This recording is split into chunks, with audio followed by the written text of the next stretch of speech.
De las cosas que yo atestigué, había reuniones en casas de multimillonarios de origen venezolano, en las que se daban cita altos funcionarios del Departamento de Estado, y estos multimillonarios, ya fueran venezolanos o cubanos, a que aportaban además dinero a las campañas de demócratas y republicanos, exigían al Departamento de Estados Unidos incidir más en la política exterior, presionar más a Nicolás Maduro, presionar más a Hugo Chávez, presionar más al régimen cubano, al gobierno cubano. Entonces, sé cómo se maneja el poder en Estados Unidos. Hay de verdad cabilderos mexicanos que trabajan en el Congreso de Estados Unidos para mover la agenda de los poderes, de las grandes corporaciones de México, intereses creados de México. Entonces, ciertamente no se puede uno confiar. Y además hay otra cosa muy interesante, el tiempo en que tardaron en llevar a juicio a Genaro García Luna, porque desde hace por lo menos más de 15 años, y esto lo ha reconocido la DEA, ya le seguían la pista y tenían información, y de alguna manera siempre encontraban un obstáculo que les ponía el Departamento de Justicia, porque el Departamento de Justicia decían, todavía no, necesitamos darle mayor contenido a este procesamiento porque tenemos que estar seguro de que va a ser declarado culpable. Entonces, esto te demuestra hasta qué punto el papel de las agencias federales de Estados Unidos, las agencias de inteligencia, también tienen, ¿sabes?, sus muchas cosas que han ocultado, muchas cosas no salieron en este juicio. Así es que yo creo que este juicio contra Genaro García Luna, pues ha castigado, se ha ensañado en las carnes de Genaro García Luna de manera justa, de manera que se lo merecía, vaya, a pesar de que haya gente que lo sigue defendiendo. Pero quienes se han ido de rositas, quienes no han figurado, son poderes que están ahí. Claro. Y por eso también, insisto, México no se puede dormir. No se puede dormir porque además hay que entender una cosa que es bien importante. En este juicio, supuestamente este juicio se retrasó porque los fiscales tenían pruebas que estaban contenidas en archivos de aproximadamente 1 millón de páginas y casi 5,000 grabaciones que podían apoyar estos testimonios. Esto nunca salió a la luz. No entendimos realmente quién estaba vinculado y pareciera ser que Genaro García Luna era el mandamás en todo un negocio transnacional, donde las agencias estadounidenses o los agentes estadounidenses, cómplices de Genaro García Luna, tuvieron un papel importante, pero eso no lo conocimos en el juicio. Entonces, podría ser, y yo lo he dicho muchas veces, yo realmente yo creo en un cambio, creo en una transformación y no necesariamente por decir o por querer ser un poco crítica del proceso, se le está lavando la cara a Genaro García Luna. Por supuesto que no. Él desde que estaba en la AFI ya había habido muchos reportes de su supuesta vinculación con el cártel de Sinaloa. Esto no hay duda. Pero ¿quién más? ¿Cómo funciona una red transnacional? No funciona con un solo hombre. Es todo un sistema. ¿Qué pasó con el expresidente Felipe Calderón? ¿Qué pasó con las agencias estadounidenses? ¿Cómo se distribuye la droga en Estados Unidos? No podemos cantar victoria porque no es una forma de hacer justicia. ¿Por qué? Porque tenemos nosotros los mexicanos cientos de miles de muertos, decenas de miles de desaparecidos, de una estrategia que fue operada y fue declarada por un presidente que hoy por hoy se quiere lavar las manos y quiere decir que él no hizo nada, que no conoció nada, que hizo las cosas bien. Realmente es una bofetada al pueblo mexicano lo que está haciendo Felipe Calderón Hinojosa. Es un cinismo abyecto que tenemos que investigar en México. Y por eso es muy importante no decir, ya, se hizo justicia, ya el Borolas, Felipe Calderón Hinojosa, ya quedó y el PAN ya quedó en el banquillo de los acusados. No es cierto. tenemos que hacer, y por eso mismo, algunos de nosotros pedimos estas pruebas materiales. ¿Por qué? Porque esto, como está ahorita, nos puede dar el camino para que la derecha, para que el PAN pueda decir, no hay pruebas y con la ayuda de aquellas fuerzas extranjeras que siempre han querido estar o con la derecha o con la izquierda, o más bien traicionar a la izquierda o a la derecha, imponer agendas que puedan justificar la doctrina Monroe. América para los americanos. Y esto es muy, muy, muy complicado. ¿Por qué?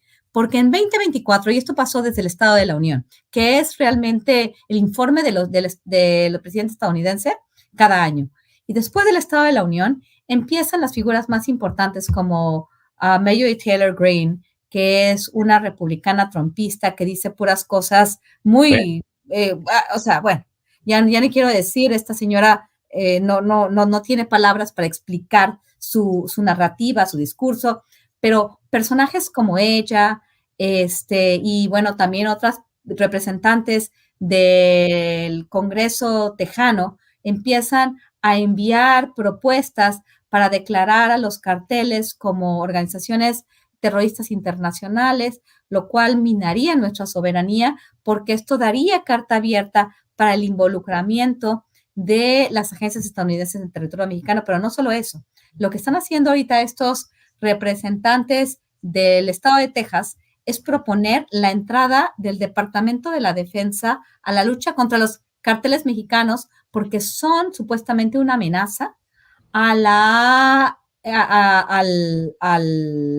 seguridad nacional estadounidense por la crisis del fentanilo. Todo va junto con pegado, porque los mexicanos, como dijo el expresidente Donald Trump, no pueden con sus bad hombres.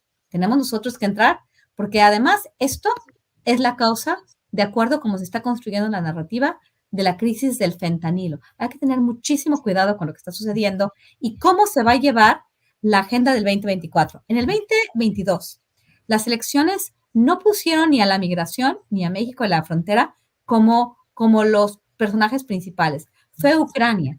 Pero ahora muchos estadounidenses están diciendo, ¿por qué estamos gastando dinero en Ucrania cuando tenemos crisis del fentanilo, cuando tenemos muchas personas en la calle? Y lo que están haciendo, generando esta narrativa, la derecha norteamericana, es decir, los carteles mexicanos, hay que mandar drones para destruir a los carteles. ¿Ustedes entienden lo que sería esto? Declarar ellos a los carteles mexicanos como organizaciones terroristas les daría a ellos carta abierta para operar en nuestro territorio. ¿Por qué? Porque son terroristas y para ellos su Homeland Security es lo más importante.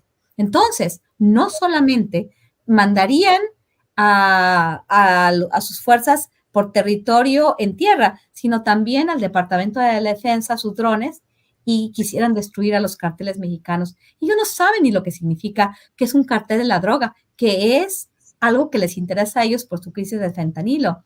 Nuestro aparato criminal es mucho más complejo y no solamente tiene que ver con las drogas, que es lo que les interesa a ellos. Nosotros tenemos diferentes grupos actuando. Imagínense lo que sería tener drones que para ellos estarían institucionalizadas su uso para destruir a los carteles. Destruían comunidades, matarían personas. Es muy complejo y muy probablemente en 2024 va a ser el discurso de los republicanos. ¿Por qué se está gastando dinero en Ucrania? Cuando tenemos una crisis del fentanilo que es causada por los cárteles mexicanos. No vamos a hacer oídos sordos a las causas de raíz de esta adicción, a todo lo que explica la adicción a las drogas. Entonces lo que vamos a hacer es desviar la atención a lo electorero, a lo que da votos, construir un muro, mandar personal a las fronteras, porque Joe Biden está haciendo mal su trabajo y está abriendo las fronteras. Open borders de Joe Biden. Es complejo y no todo es tan sencillo. No podemos decir que fue un día histórico de la justicia porque la justicia no se hizo en México. Y tenemos nosotros que pedir que se haga justicia. Y después de Genaro García Luna, yo no creo que todo lo que se declaró en ese juicio sea obra de un solo hombre. ¿Cuál fue la responsabilidad de su jefe? Que era un micromanager, que fue el que se puso el traje de militar, que fue el que estaba al tanto de toda la estrategia, y de repente dice, yo no sabía, ese señor recibió dinero en millones a manos llenas, y yo no sabía. No, señor, usted tiene que responder por eso. Independientemente de que la iniciativa del presidente no haya podido tener frutos, de que no se les pueda sentar cargos a los expresidentes, es otra cuestión. Cuando un expresidente cometió un ilícito, eso no tiene nada que ver con la iniciativa que se votó como parte de lo que es la democracia directa. Y esto hay que tenerlo bien claro. Y hay que tener bien claro cómo se va a usar la narrativa de este juicio de García Luna, quizás en contra de nuestro país, cuando realmente este gobierno está tratando de hacer algo muy diferente de lo que se hizo durante la denominada guerra contra las drogas. Y esta estrategia de muerte, ese sexenio de muerte, estos 2 sexenios de muerte, creo que hay que tener bien claro en nuestros objetivos y no hay que cantar victoria ni dormirnos en nuestros laureles ni decir que lo que pasó fue realmente encontrar la justicia. La justicia no la va a hacer nadie por nosotros. La justicia lo tenemos que hacer en México y eso hay que tenerlo muy presente. Ojalá y pudiéramos contar con la justicia, Guadalupe. Y claro, también otra cosa que es muy importante, y me parece importante esta puntualización, que siempre acá hago esta crítica, y estoy muy de acuerdo. El sistema judicial mexicano, nuestro poder judicial, tiene grandes limitaciones. Y lo hemos visto inclusive con la elección de la presidenta de la Suprema Corte de Justicia y con las decisiones que han tomado los jueces. Esta independencia del poder judicial, que en lugar de ayudar a establecer justicia, es como más bien una mano de la oposición para oponerse a cualquier tipo de transformación en México. Lo entiendo perfectamente, pero tenemos creo que la Fiscalía General de la República, nuestro aparato de investigación, no podemos decir no se puede hacer justicia porque todo queda en manos de agencias autónomas. Creo que nosotros, como ciudadanos, como parte de la sociedad civil, tenemos que exigir esta justicia, esta investigación, independientemente de los jueces corruptos, y también pedir una reforma al sistema judicial, porque definitivamente el papel de los jueces ha sido realmente apoyar la impunidad de aquellos que nos gobernaron por tantos años y que comenzaron un proceso después de la alegada transición democrática en México, consolidaron un poder muy importante. Por supuesto, entiendo y tienes toda la razón, que no es tan fácil alegar que sí hay que hacer esto y esto y esto, porque los jueces dejan mucho que desear, la impunidad, la corrupción, y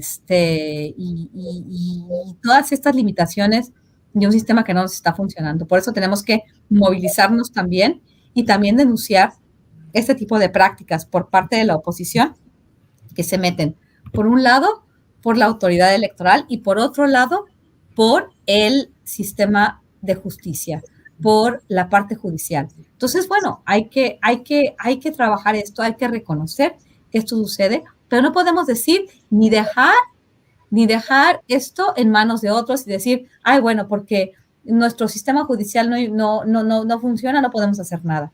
Creo que hay que reconocer esto, hay que seguir denunciando y no hay que pensar que se hizo justicia, porque eso nos va a hacer dormirnos en nuestros laureles. No se ha hecho justicia en México. Las centenas de miles de muertos, decenas de miles de desaparecidos, con el juicio de Genaro García Luna, tan corto, tan mal hecho, tan manipulado, porque las agencias estadounidenses no nos dicen cuáles fueron, los fiscales no dicen cuáles fueron realmente la responsabilidad de las agencias estadounidenses que cooperó 6 años con Genaro García Luna, que lo reconoció como el top cop, que los medios de comunicación escribían amplios reportajes haciendo a García Luna como si fuera el más importante, los medios a nivel nacional y los medios a nivel internacional. Realmente aquí hay muchas personas, hay muchas agencias, hay muchas organizaciones que tienen que ver con esto. No se puede pensar que todo lo que se dijo solamente involucra a un solo hombre. Hay una red de protección, hay una red corrupta que hay que entender y hay que procesar a quienes forman parte con nombre y apellido de esta red corrupta. Hasta entonces podemos hablar de una transformación. Hasta entonces podemos empezar a hablar de justicia transicional. No nos vamos a dormir, porque si nos dormimos, va a llegar la derecha nacional e internacional a hacernos pedazos como país. Pues aquellos de nuestros televidentes o radioescuchas que hayan escuchado a Guadalupe Correa pensarán, esto tiene mucha tenebra, esto suena como a ciencia ficción, pero amigos, créanme que de verdad el escenario que plantea Guadalupe Correa se corresponde con una realidad que a veces muchos de nosotros no nos percatamos de ella. Por ejemplo, hay, por ejemplo, una iniciativa, Guadalupe, para declarar el fentanilo como arma de destrucción masiva. Claro. Fíjate.